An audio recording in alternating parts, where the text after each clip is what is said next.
Thoughts on Mick Parkin? No, just another Mick Parkin Larkin. Let's go. You see the text. Kansas are back on the grill for this absolute meat locker. My go-to meal would have to be a burger. Let's go, boys. You clicked the right video, found the right place. Meat Boy MMA. We've been grilling steak since 2020, and it's another interesting card this week, Meat Boy. UFC sad, thankfully, in the rear view. That card is over with. Not a lot to recap, but looking forward to UFC London. If we are to touch back on UFC sad, just briefly, and again, if you're looking straight for this week's locks, head straight to the comments for timestamps. But we'd be remiss if we didn't talk about UFC sad, Meat Boy. Superman Span, Super Bum Spum was the Meatlock. Obviously, he got absolutely smoked by Waldo Cortez. What'd you make of the Meatlock L? How do we get back on track? And besides that absolutely abysmal Meatlock, did anything stand out to you last week? No, just know that when there's a Georgian underdog, you take it. That's all I know.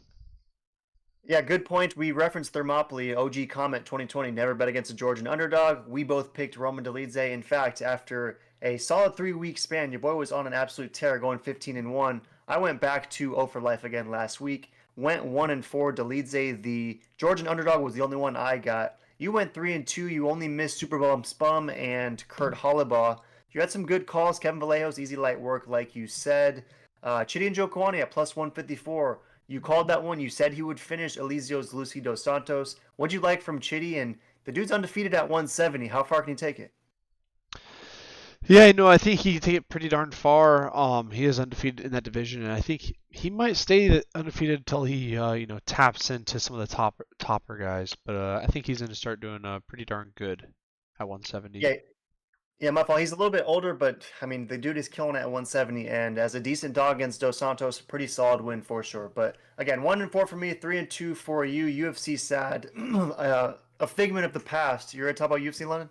You saw the intro, boys. Marcin Tybura is taking on Mick Larkin, aka Meat Larkin, and these are two OG meatheads. These are two guys that we love to meatlock frequently. Tybura always comes through for us. Mick Parkin, ever since he's been in the UFC, has done the exact same. But this is one of those meet in the middle style fights, and the way that the board is laid out this weekend, we got to go with our boy Mick Parkin, aka Meat Larkin, to get this meatlock done over Marcin Tybura. And truthfully, Meat Boy, I mean, it sounds a little sacrilegious, right? Because we're never going to come out here and bash our boy Marcin Tybura. He's one of our dudes, a true levels test at the division, a guy that basically beats most guys at heavyweight unless you are in that top echelon. Because we've seen Tybura fold to guys like Volkov, obviously to guys like Tom Aspinall, and more recently against Sergey Spivak. And we just see Mick Parkin as being the main training partner of Tom Aspinall, a young, hungry, huge, maybe even just as well-rounded yet younger version of Marcin Tybura at this point of their career. So it's a little bit of again, it feels a little bit sacrilegious, but Meat Larkin is about to peak, whereas Tybura is, yes, coming in off a nice recent win, but it was against Janata Denise, who is truly one-dimensional. Meat Larkin, however, is way more than that. So what do you make of this meatlock? Obviously, this was a tough one, right? We're picking against our boy Tybura, but why is Mick Parkin the best fight on this card for us this week? Yeah, I think Meat Larkin is just a newer, better version of Tybura. This is a levels test, but is a lock level test indeed. McLarkin trains with, only the GOAT, Tom Loxmanol. So that being considered and being younger and hungrier, I think he's going to run through Tibbs and put on a statement and show that he's ready for Big Bro Aspinall soon. Yeah, and how do you think he gets this one done? Because this is one where Vegas has seen it basically as a pick 'em, but Tapology is slightly leaning with Mick Parkin, Meat Larkin. 65% is going with the no nickname Mick, taking on T-Burrow, who's only garnering 35%. So again, T-Burrow nearly 40, Mick Parkin not even 30. Tapology's backing him, and most are favoring a decision. If and when Mick Parkin gets this one done, is he going to put out T-Burrow, or do you see a similar to what he's been doing recently, decision victory for Mick Parkin? Yeah, it's probably gonna be decision victory. If he gets a finish on Tib, man, he might be the future title contender. But I think it's gonna be a decision. It's gonna be a close fight, but a good fight, and I think Mick's just gonna out um technical wise on him, and I mean, I don't think there's anything that Tybura hasn't seen before when it comes to grappling and striking. He's fought some of the best, but I think this kid will just have a little too much consistency and a better gas tank and just keep that pace going. Yeah, the gas tank I think will be huge, and I think that this is a fight that, although Mick Parkin is competent on the ground, I don't want to see it really go down there because Tibura is slick down there. He's smooth and can find ways to win rounds. So I think it's Mick Parkin on the feet, really pushing a crazy pace because even though the dude is a monster, he again we reference it all the time. He trains with Tom Aspinall, fights a lot like Tom Aspinall. Obviously, no one is as athletically gifted as Tom, but Mick Parkin is pretty fast for a heavyweight and does a lot of things the right way. So I like Mick Parkin. Obviously, I think it's going to be a decision though, Meat Boy. I'd struggle to see a world where Tibura goes out there and gets finished. But to your point, if Mick Parkin finishes Marcin Tibura and does so impressively, I mean, this dude might literally be a future title challenger. Maybe not this year, but perhaps next year. Although obviously, if Tom is continuing to hold the belt, you wonder what they will do there. But nonetheless, Mick Parkin, Meat Larkin, keeping it simple, throwing down an easy 112 to net 100. Try to get us back on track, get us that 116th meatlock overall, and wipe the Super Bum spum of yesterday off of the plate. So I like Parkin by decision. You're saying by finish officially? No, I'm gonna say Parkin by decision also. Yeah, fair play. Let's go decision. Let us know in the comments if you think he's picking up a finish or if we're fading our boy and we'll learn a lesson to never do this. But we'll find out this Saturday for sure. Swap us through the meat boy because the first one non-meat lock on the docket is Nathaniel Wood, the prospect. Although, again, I say it all the time, we got to find a new nickname for the guy, Nathaniel Wood, who has basically 15 fights at this point. So he's taken on Morgan Charrier, the one-armed pirate, who is 20-10-1, which is pretty crazy because he's had a lot of sustained hype, yet has 10 losses. He lost that fight recently to Chepe Mariscal in a fight that, if I'm not mistaken, you and I were the only ones in this prediction sphere taking the homie Chepe in that one, and he got it done. But beyond that, he's had some nice wins. He just finished Gabriel Miranda, took out Diego Silva, a couple other pretty bad fighters, but nonetheless, he's coming in this one against the prospect, and he's a minus 170 favorite despite all the experience of Nathaniel Wood, despite this being a hometown contest for Nathaniel Wood, and despite this being Nathaniel Wood having won 4 of his last 5 fights, his only loss coming in an upset loss to Muhammad Naimov. So, what do you make of the odds makers in this one? Have they abandoned Nathaniel Wood because he never became champ like many thought he would be 5 years ago? Or is the one-armed pirate simply getting too much love given his resume compared to Nathaniel's? Yeah, man, this is a very tough one also, but I don't know if it's tough love or what, but I gotta go with Nathaniel. Like it's so hard to go against him. This is gonna be a close fight. It's gonna be a good fight, but Nathaniel's just fought so many better fighters. He's competed at very, very high levels, and he just looks really great recently. I don't know. I believe in him. Maybe I'm a Nathaniel Wood shill, but I think he's gonna get this one done pretty convincingly and upset people. Yeah, it's another one where, again, Vegas is taking the pirate. He's about minus 170, minus 185 on some books, but Nathaniel Wood, as a plus 155-ish dog, is getting 63% of Tapology. It's all beige, so they think that Nathaniel Wood's going to grind out a decision this one.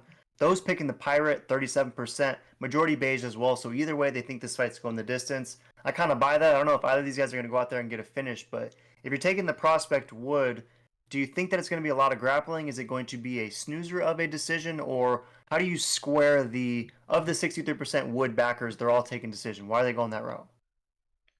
I think it's because Nathaniel Wood, he is a decision king.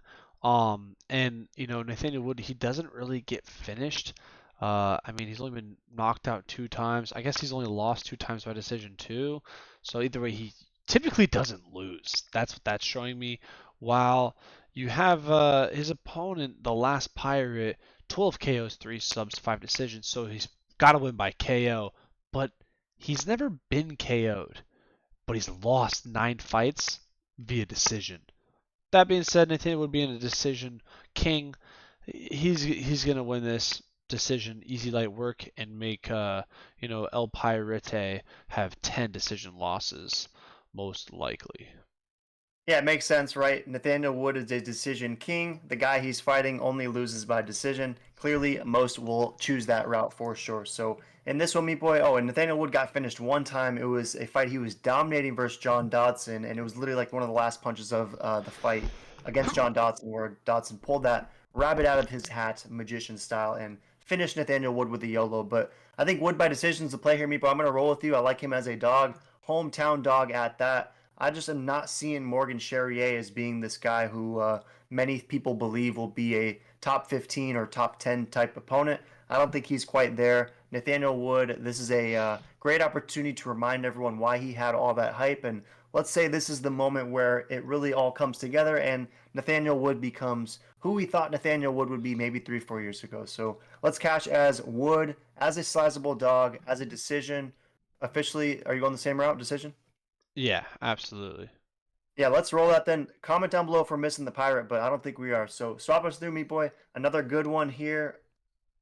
Gunnar Nelson taking on Kevin Holland, who keeps fighting, keeps losing. He's lost 4 of 5. It hasn't been great for him. The only recent win in the last couple years essentially was that beautiful performance of the night finish over Michal Olegzaychuk. It was a fight up at middleweight, but everything else has been unsuccessful at the division. So I guess it's encouraging to see him come back down in this one and is taking on a guy in Gunnar Nelson who is going to be much smaller than Kevin Holland, but don't look now. The dude's been on a nice 2 fight win streak, and most recently I was at this fight in this same O2 arena. Performance of the night, easy light work finish over Brian Barberena, and I hate to say that Brian Barberena and Kevin Holland are on such different levels because I feel like maybe 16 months ago you could easily say that, but what we've gotten from Kevin Holland recently hasn't been impressive. The only thing being that was at 185. Now he's coming back down to 170 where he's had all that success, right? The wins over Ponzinibbio, Chiesa, Tim Means, Oliveira.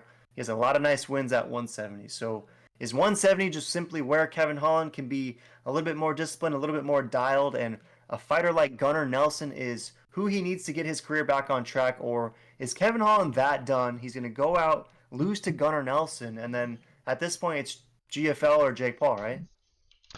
Yeah, it's most likely, BKFC or GFL. Jake Paul might be in a different realm than Kevin Holland, which is wild to say. And probably Jake Paul knocks out Kevin Holland. That's how bad Kevin Holland is right now. But these odds are so juicy. I mean, you have him fighting Gunnar Nelson, who, I mean, it's not like this new up and comer, absolute stud killer, the future GOAT. He's kind of an OG. He's kind of washed. He's getting older, but he is looking pretty good his last 2 performances.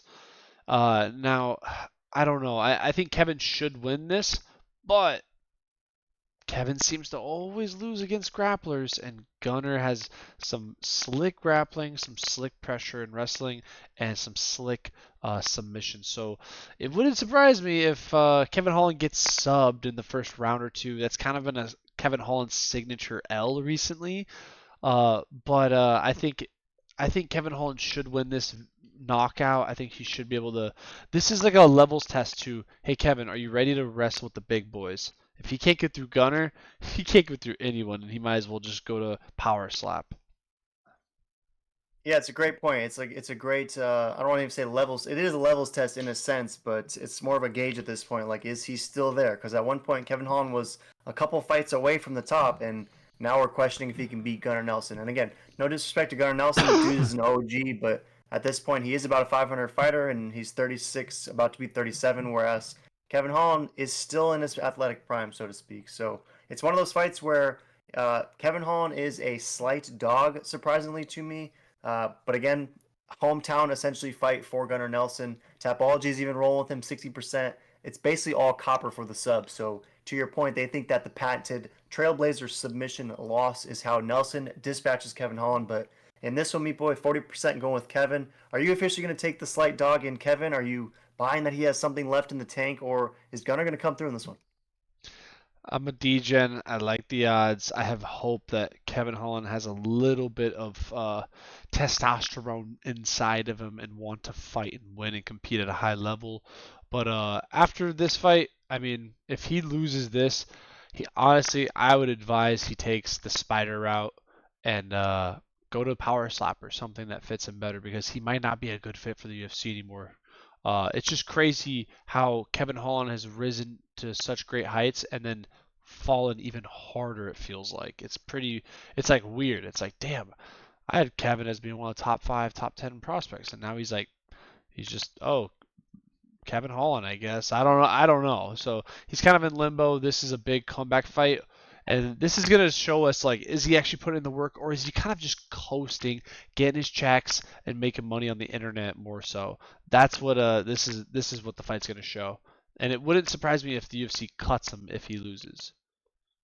Yeah, it's one of those things too, because it's like on the one hand, respect Kevin Holland. The guy accepts every single fight, right? He's down to fight 4 or 5 times a year. He never says no. At the same time, though, it's like it's almost to the detriment of his career in the sense that he keeps losing. He takes fights without having enough recovery in between, and it just seems like he's all about just banking fights, banking checks, and the outcome sometimes comes at a cost, it seems. So it's a double-edged sword, right? You love a guy that accepts every fight, Cowboy Cerrone style, is fearless, but at the same time, you wonder if Kevin Hall was maybe a little bit more strategic with his career, if things could have been differently. So again, not one to criticize activity, but I think it might explain the outcomes for Kevin Holland. But with you, Meat Boy, I'm going to ever so reluctantly take Kevin Holland as a slight dog. Like you said, I believe he should win this fight against Gunnar Nelson. He's way bigger, way stronger. There's no way Gunnar Nelson just goes and just ragdolls him. Like, I don't see that world. Kevin Holland has been getting out grappled by the bigger 85ers, but he's going to have such a size advantage on Gunnar Nelson I don't think Gunnar Nelson's strategy is going to be that much better than Kevin Holland's size, if that makes any sense. So I say Kevin Holland finds a way to get this one done. I'm even going to go by a finish, but it's make or break for Kevin Holland, eh? Yeah, it really is make or break for Kevin Holland, in my opinion. And I think he's still got a little more in the tank. He's very young, so he should be able to get this one done. I hope so. It's a fun one either way, though. Gunnar Nelson's a lot of fun as well, and easy to root for. A guy, good guy. So should be a good one. Let us know in the comments if you're taking the dog, Kevin Holland, or if that ship has sailed and we're just simply about to be castaways rolling with Kevin Holland. But nonetheless, me boy, swap us through co-meet. This one I've been especially excited to talk to you about because it's two of your boys, Jan Blachowicz, a dude you've been repping for a very long time, taking on the Black Jag, who is a guy you were repping even pre-UFC. You said Black Jag, this is going to be the guy who is a future champ at this division. And besides that one lone fight of the night hiccup versus Kenny Nzechukwu, which was a fight he was dominating early, then just happened to gas out, he's been on a beautiful 7-fight win streak ever since then. He's fixed his gas tank issues, and he's picking up finishes in most of the fights anyways. So it was most encouraging, I think, that he was able to go 15 minutes recently against a guy as talented as Volkan, because we know that he was a finisher. We just questioned if he had the gas tank that the upper echelon of the division will require. So he's taking on a true levels test. Former champ Jan Blachowicz. This dude only has losses to Alex Pereira in a very close split decision and Glover Teixeira for the belt. Everything else besides that has been beautiful finishes, some decisions, but either way, amazing performances for Jan. I mean, this guy took out, we talked about the other day, prime Corey Anderson, prime JV Baseball, prime Izzy, Rockets he finished. Like, this dude has a lot of amazing wins. So at plus 200 for the former champ, the 40-year-old, are you taking the OG, the grizzled vet Jan Blachowicz, or is Black Jag, I mean, he's been your boy up until this point. Is he still your boy even against a GOAT like Jan and a future champ? Yeah, both these guys are legends, but I gotta go with the Black Jag. In with the old, I mean, out in with the new, out with the old, or is it the other way around? I don't know. But but Black Jag is so nasty, and he does have one of the craziest L's I've ever seen in my life, uh, which was truly unfortunate. But he's been absolutely on a tear since that L. So I think he's gonna fight for a title this year. I think he's gonna run through, um, you know, man. Yeah, he's probably going to run through him. I think he'll win by decision. I don't see him finishing Jan, but I think he'll win by decision. He'll point him out, play it smart. The only thing I do worry about is Jan's grappling and Black Jag's grappling defense, but I think he should be able to stop it. He should be ready. He should know it's coming. So he should be good. That's where I'm kind of at. If he doesn't realize that's coming, he's screwed.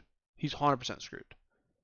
Yeah, yeah, and I'm glad you asked about the grappling because that's exactly where I was going to go straight to. Because when we look at Blackjack's wins, right? Volkan Oezdemir, not a lot of grappling. Menafield, he has some grappling, but not really the. He's more just a power muscle you out kind of guy as opposed to technical grappler. And then Da Un Jung, nothing. Ihor Poteria, trash. Nigo Mariano, awful. Tefan and Chukwi, Fabio. Like you start talking about guys who have zero grappling.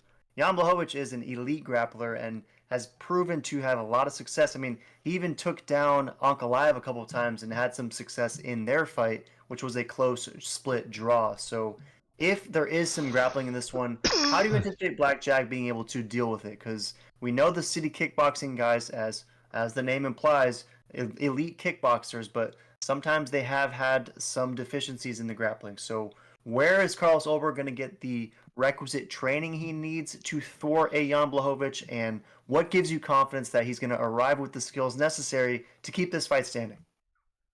Yeah, I think he's gonna have the experience and knowledge and um, I guess homework that he can be given is from his buddy Izzy, where Izzy felt him. He knows what he does. He felt the wrestling, so he can tell him like, yo, like Izzy probably knows like, oh, yo, you're good or you're not, because Izzy felt that, and he goes, oh wow, I'm not a 205er. I will get smashed if I fight John Jones. So he went back, never went back to 205 because he's just not that big. He's just not big enough basically. Blackjack is so massive. This dude should be a heavyweight, but he cuts 80 pounds of muscle, dude, which I don't even know how you do, but somehow he does it, and he makes 205. I think it's going to be very hard for Jan to take him down for how tall and lanky and strong he is. Jan's going to have to make this dirty, and it has to be grappling. If he tries to stand and bang, Jan's probably losing decision or getting knocked out, potentially. Yeah, I buy that. I think there's something to that. In fact, I think that if Blackjack gets this one done, he's going to have to finish Jan Blachowicz, and it's going to have to be a fight where Jan has been AFK for 2 years, right? He's been outside of the cage. He's going to come in hungry, wanting to take the head off of the Blackjack, and he might do so to his own peril and eat a head kick or get slept by a jab or something. But if this fight is a little bit more strategic, Jan comes in egoless and just trying to pick up a W and get back in title talks. I think it's a fight that he uses a lot of grappling in, and if so, could have a lot of success. I mean, you referenced the training partner of Adesanya. You mentioned the size of Carlos Oberg. Yes, the dude is massive, chiseled Greek god coming in, looking like an Adonis, but the dude is 6'4" with a 77-inch reach. Izzy is 6'4" with an 80-inch reach, and those guys are built, I guess, mass-wise a little bit differently, but Izzy's a massive dude as well, and like you said, he felt Jan, and he felt 25 minutes, 5 rounds of him, because he was stuck underneath Jan for that entire fight, and was not a good look for him. So in this one, me boy, Tapology is slightly taking over, 59%, 41% going with Jan. It's basically based on both sides, so they think this fight goes the distance. If you're taking Blackjack, do you think that it, like I'm saying, is finish or bust, or are you taking decision because you can see a route where Blackjack gets that done as well? Yeah, I think it's gonna go decision Blackjack, but I could see him getting a KO. Wouldn't surprise me, if it's later, maybe in the end of the second or third round, because Jan has been showing that his age has been catching up to him, and his gas tank just isn't there like it used to be. So maybe first round Jan takes it, grappled heavy, gassed out. Second, third round gets knocked out. That's probably kind of how it goes, honestly. Yeah, good stuff. I can see it for sure. I think one thing that does favor Jan is that at least it's a 3 round fight. I wonder what, I mean, I guess we haven't really seen Black Jag go five either, but at this point in the career, I'm curious to see what Jan looks like in those later rounds because, like you said, against Ankalaev, he did definitely start to fade, and that was back in 2022. Now he's 42, so I could see why there could be some concerns there. But in this one, me boy, it's too juicy. I can't pass it up. Plus 200, Jan Blachowicz, given the resume, given the fact that Blackjack hasn't seen a power grappler, absolute just meathead like this before, I'm going to say that Jan arrives with something left in the tank, similar to how we're rationalizing Kevin Holland. But if it's a fight, again, where he comes in trying to stand and bang and prove a point, I can see this being a statement, beautiful finish for the Black Jag. So all depends on the style of fight that Jan brings. I think he's going to mix it up. In so doing, I think he either gets a decision or a third round finish. But at plus 200, until Jan loses definitively, I'm not going to pick against him. So I got Jan, you got Black Jag. Is this going to be fight of the night? Yeah, it's probably fight of the night, honestly. I hope so. Swap us through, Meat Boy. And again, let us know in the comments who you are rolling with. I got the dog. He's got the favorite. But it's the meat event, Meat Boy, and one that we were both surprised by the odds. Sean Brady is coming in 17-1 overall, 7-1 in the UFC, and is about a minus 155 favorite in this one against Leon Edwards, the dog, who is 22-4-1 and looks to return after about a 9-month layoff and coming off his only recent L. And it was in a title fight. It was a dominant finish, or excuse me, dominant unanimous decision for my boy Bilal Muhammad, and this is his return opportunity at home as a dog against a guy who also got dominated by Bilal Muhammad, but got finished and looked horrible and didn't even see a third round, whereas at least Leon made some rounds close versus Bilal and went all five. So in this one, we talked a little bit earlier, we were both surprised by the odds. How do you rationalize the 17-1 favorite Sean Brady against the former champ Leon in his backyard? What do you make of it? I find it absolutely insane that Sean Brady is not a bigger favorite because he's going to absolutely mop Leon Scott in his hometown. If so, and if so, you're saying the odds should be wider. You're now more surprised that they aren't even bigger. How does Sean Brady get this one done? Because I mean, 46% is rolling through. Tabology is taking Sean Brady. It's decision on both sides, so they say whoever wins this, it's going all five, and likely goes. No one gets a finish. How does Sean Brady get this one done? Is he going to finish Leon Scott? Is it going to be a dominant decision? Give me more. No, I'm just kidding. It's actually very surprising that Sean Brady's even the favorite because the longer this fight goes, it's only going to get worse for him, in my opinion. Sean has to get like a submission first, second, third round. After that, it's just probably going to be a peace session. Like I just don't see Sean keeping his strength and his pace going, while Leon Scott hasn't proven that his striking ability is always there through five. You know what I mean? So it's like, and what we're gonna is Sean Brady gonna outstrike Leon Scott? I don't know, but some reason the UFC made this, some reason he's a favorite. I don't go against these factors. They're trying to push, Sean Brady. They don't really care for Leon Scott. Clearly, they're making him fight Sean Brady. So I don't know. This is a very weird one. On paper, this just screams. This is the easiest money you could ever go for Leon Scott fans. But something's just screaming that like I don't know, Sean Brady might actually win this, which makes no sense to me. But I'm gonna pick Sean Brady purely because of the bizarreness of I these mean, odds. yeah, of course. And I mean, we know he trains with body bags, right? He's out there in Philly. A lot of tough dudes at that camp. We're always ranting and raving about those guys. If you're picking Sean Brady, do you see him spamming takedowns in this one? And if so, is he going to have some success there and perhaps even pick up a finish like you alluded to? Or is it going to be on the feet and he has some success there? Like, if you're taking Sean Brady beyond just like the bizarreness, how does he get it done? Is he getting takedowns? Is he surprising on the feet? Like, what is he doing to beat Rocky? Yeah, no, I think he has to only grapple and he's got to manhandle him. That's what I think. I think Sean Brady's strength is going to be the only path to victory. He has to have a vice grip on him and keep relentless. He's got to make Bilal's grappling look weak. That's what he's got to do. And honestly, I could see where Leon Scott doesn't realize how good Sean Brady's grappling is. He's felt Bilal's, but guess what? Bilal and Sean Brady, they didn't grapple. They stood up and banged, and Bilal beat his face and knocked him out. So it was a quick fight. We didn't really gauge much like, oh wow, is Bilal stronger? Because Bilal was significantly stronger than Leon Scott. I think Sean Brady is just as strong, could be even stronger. We didn't get to see it. Um, and so I think Sean Brady's might just manhandle him for the win.